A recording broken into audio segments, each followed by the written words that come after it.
Welcome to Lashback, everyone. This week, we're going to be talking about the online world and social media. Nat, give us your quote of the week. Yeah, okay.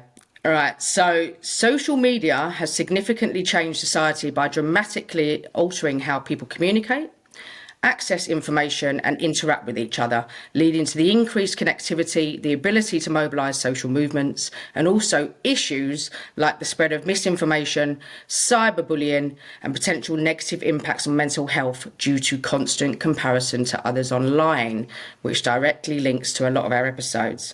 So, Phoebe, what do you think the positive impacts of social media are? Well, I mean, before social media, there was the internet, really, that began it all. And the promise of that, I remember was the amazing ability to know what somebody on the other side of the world was doing. Yeah. And I mean, YouTube's a great example of. I once fixed a washing machine by watching some really boring dad type. Yeah.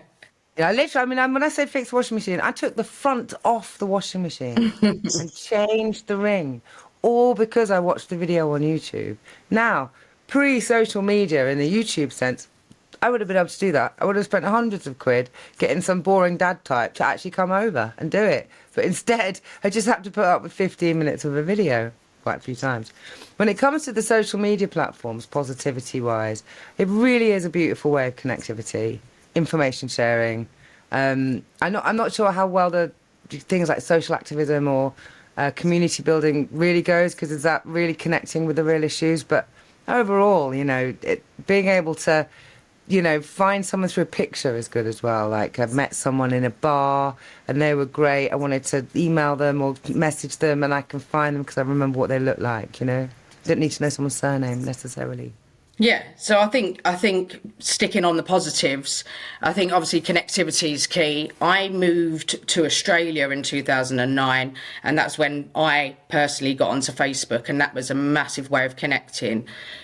And even then, when I moved, it was a struggle to connect to people because you didn't have WhatsApp and stuff like that. So it cost a fortune every time I got on the phone to people. So connectivity is Right over absolutely here. key. Yeah, exactly. And, Yeah. that is a key way of me communicating even today, Wi-Fi based, internet based communicating. And I think so that global connectivity is really key. Sharing information is wonderful. And as you said, I've fixed many things by just looking at YouTube videos.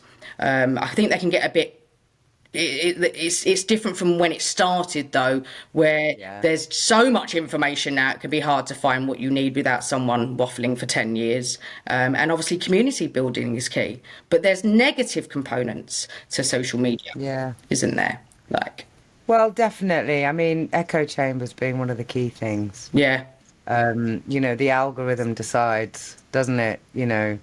What you get access to. So we're saying global connectivity, but does the algorithm have a dark purpose and only connecting you to people that are like you? yeah, global polarization, I think, is Yeah. the key. So I believe in one thing, and then it connects me to people that believe in the same thing. So then it's kind of, tunnel vision. Yeah, and as a result, we don't necessarily exercise that muscle of it's okay to disagree. Yeah, It's okay to be yeah, different. yeah.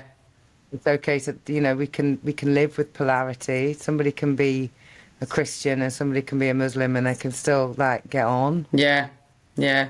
you know? Well, it's also false media, isn't it? False media is. I Yeah. mean, I struggle with what to believe now. If someone's died that's a celebrity or in the public eye, you have to really check that out. And those things are really quite dark, aren't they? And Yeah. political campaigns or anything like that, it can really, it depends on how much people do with social media, can really kind of tailor a result which is not necessarily good.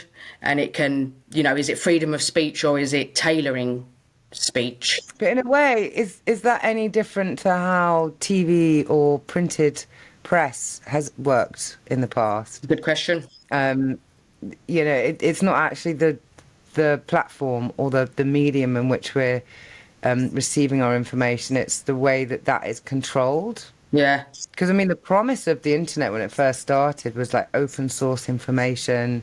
everything's free, everything's accessible, everyone's equalized as a result of it. Although there is a point here around, it is still a privilege to own the devices with which you can access these things. Some people in the world, I don't know whether this is still a true statistic because it's quite old now, but I think if you've got running water and a fridge in your house, you're one of the 1% of richest people in the population.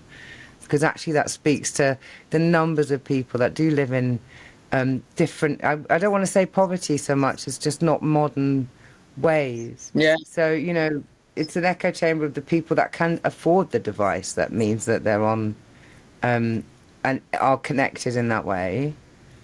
But yeah, cyberbullying as well, and that whole compare and despair thing that we always talk about is, these are human faults, or things that are real about human beings, sort of magnified by social media. Yeah, no, they're completely amplified. Yeah, but it's not only amplified, it probably brings out more, is just a non-fact based opinion of mine, because people are behind, they're not in front of your face. So I've always said that I'm so glad that Facebook, Instagram and all of those different social media platforms were not around when I was at school, because when you left the school gates and you communicated with your friends or people that you chose to, whereas you're never really away from it, are you? Because you're online. I dread to think my whole childhood or early 20s being on social media. 100%. The thought of that horrifies me. So I think a world without, and the children today won't know a world without that. Which is, I feel sorry for people that haven't had a world without that, or your mobile phone. And we were lucky in our generation that I've always said this, I feel like we're a really lucky generation because we didn't have mobile phones. We didn't have internet, then we had tapes, DVDs, CDs, mini discs for the short time it was around, and then we have online music, and we've kind of experienced both of those components, which I'm really grateful. There's also, sorry to interrupt you, there's also that whole notion about instant gratification. Yeah. Like, you'd watch an episode on telly and you'd have to wait a week for the next one. Yeah. Or you'd go and rent it from Blockbusters and you'd only have it for a week and you'd have to take it back. And this whole on-demand scrolling culture now takes away some of those things about life that were boring. Yeah. And that in it, on the surface of it's meant to be a good thing. Life isn't boring, it's more convenient. But it's in those bored moments, relating back to the episode we did recently around creativity, like being bored as well. Sometimes we have our best ideas, but if we're constantly in consuming reels and scrolling things, there's no space for that reflection from which to then find your creative voice and come up with the good ideas. Yeah, that's a good so point. Somebody, I read a quote once that said in the years to come, social media will be regarded as the new smoking, which is an interesting thing, because it is, I think, something you have to, like,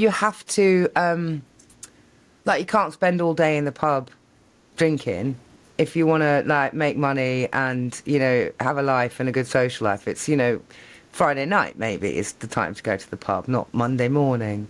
And social media doesn't have any of those boundaries. I look at it all the time. And actually maybe it's something that should only be, Friday night, go down the pub, Friday night, social media night, rather than more or less every single moment of the day. There are some people I know that Instagram stories, literally elements of their day, throughout their day, where I kind of enjoy it because I like that person and it's nice to know they've been to the gym, or they've had a nice lunch, or they've looked out the window and seen a nice sunset, or whatever it might be. Also, why do you need to share that? Why do I need to see that? Just enjoy the sunset. Just enjoy the food. Yeah, I mean, going back to one of your points a moment ago about scrolling, I think there was something beautiful about there being like a 9 o'clock on a Saturday night movie that everybody watched, and you had to watch it Yeah. at that time. You could with a, record it on a tape, but that was the time, and you couldn't pause it, and you all watched that movie. Now you are so overwhelmed that I think people are more impatient, definitely more impatient, and they've got too much choice to the point where they don't know what to watch. It's like, I feel like that when I go in a restaurant sometimes and the menu's just humongous. It completely puts me off. I'd rather have a more succinct a menu that I can pick from.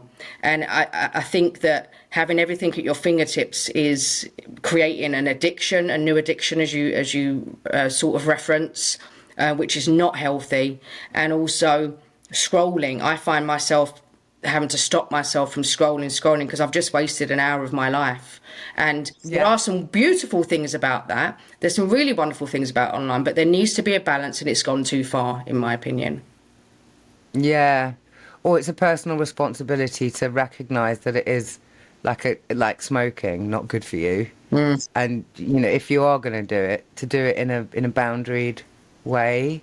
It's kind of difficult as an artist, because social media is sort of, whether this is true or not, or will stay as a thing, but you're supposed to, it's how you promote yourself, and it's great as an artist. I don't have to necessarily have a record contract to get access to a community or the world out there, because I can have my own website, and I can have my own channels and pages and profiles, and I can do that work that way.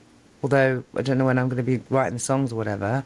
So that's one side of it that's good. But also, I think if I didn't have that in my life as a thing that I would use social media for, I might have decided to just not have it. And I do really respect the people that say, oh no, here's my phone number, I'm not on social media. If you want to contact me, here's my phone number. Yeah. My email address. Yeah, I mean, I think it's... So then they kind of miss out when I'm just on Insta sharing something. Yeah, I mean, I think it's good when, you're meeting people that you can give them your social media site as opposed to a phone number. I think that's a positive for me personally. But going back to the music component, I feel very pressured about that. And it's almost like if you don't post all of your stuff, then you're not really an artist because you don't have this big online catalogue. Yeah, but that is what if you, especially if you're auditioning for things or anything like that, then they immediately go to your social media, and I struggle with that followers. Because when I have gone big on social media, I get lots of unwanted messages. Like when I used to do Facebook Lives, I'd instantly get hounded to a certain degree, which wasn't something that I wanted to cope with. So I have to find that happy medium. And like even with this podcast, we have to be getting our stuff out on social media, which is wonderful. But we are both trying to find a way to do it that we want to do it. So I think it's about really, and I think social media, there needs to be some training, education around that more, where you can kind of balance that, because the negative components can definitely outweigh the positives, in my opinion. Yeah. Going back to what you said earlier about,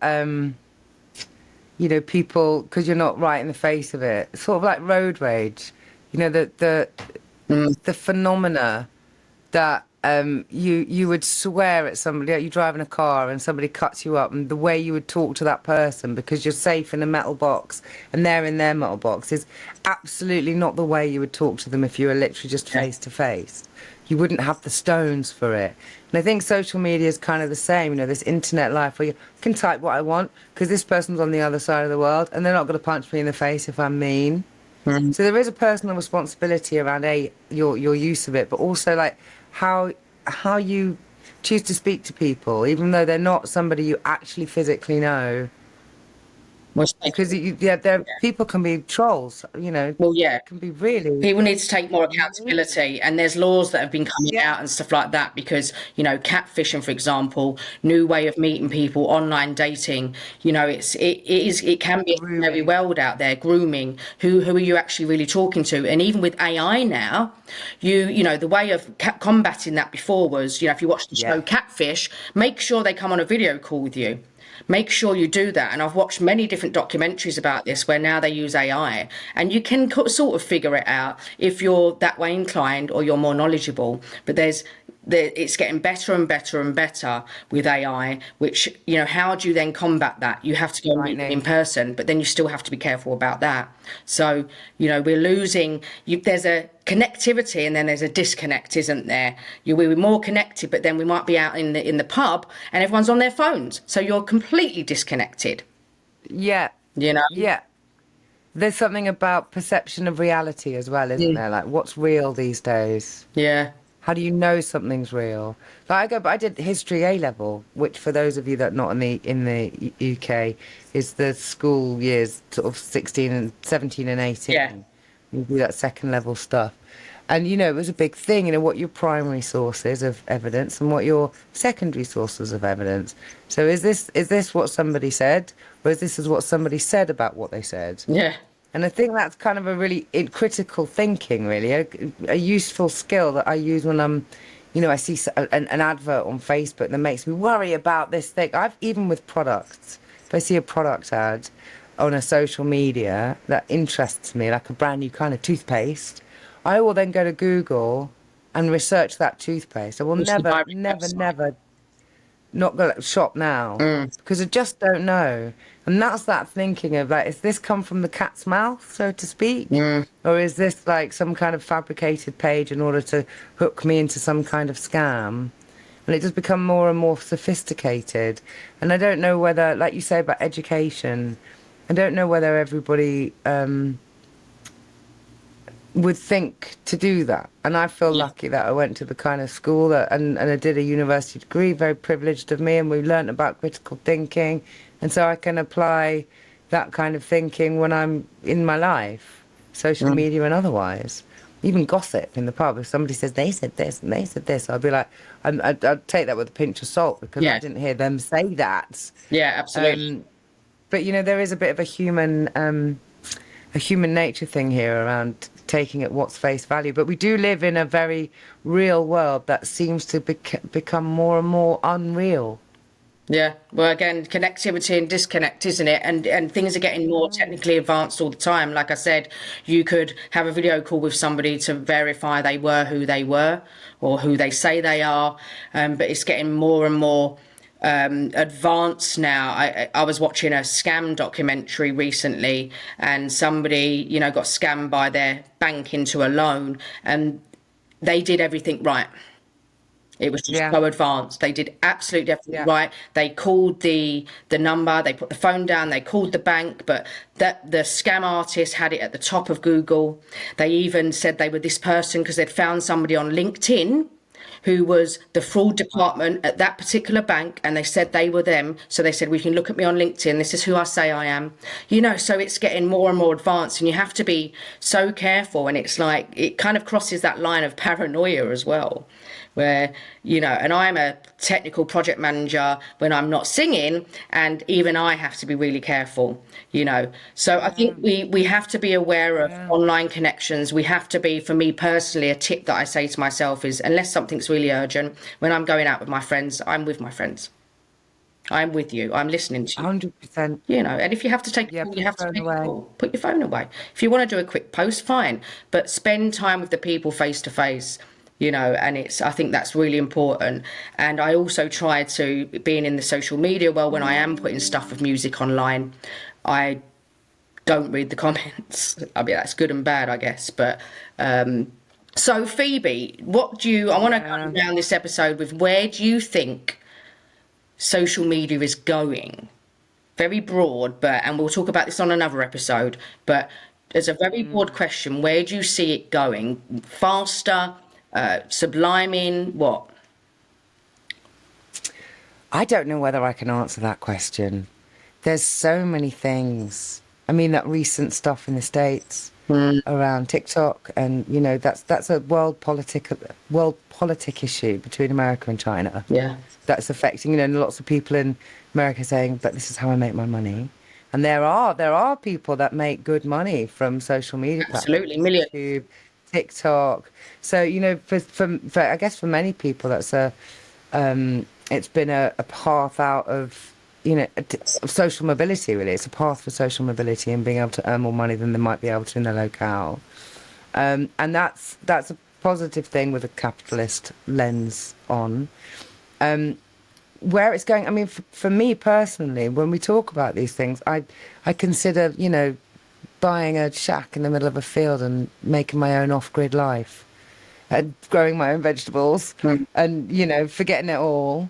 Even though I can see in my life where social media has enriched it. I've been able to meet people, or even, you know, follow up with people after meeting them. I've been able to learn a lot of different subjects, and, you know, find out a load of things about lots of different areas that I might not have come across in my geographical locality and within my own social communities. Where it's going, wow, who knows? Yeah, I mean, What do you think? I mean, my thoughts are, I think at some point it's going to change. You know, it's going to take a turn. What that turn is, I don't actually know. But I think we have to. Everything implodes at some point, whatever to what capacity, I don't know. But for me, I'm finding my way of learning how to use social media in the healthiest possible way, because it is fantastic in so many ways, but for me it's not great in so many ways, like even in relationships. I've got a personal experience of a relationship that broke down, which can only be blamed by the people in the relationship, but social media had a big part to play in that, I think. And I'm very conscious of, you know, dating anybody who is addicted to social media.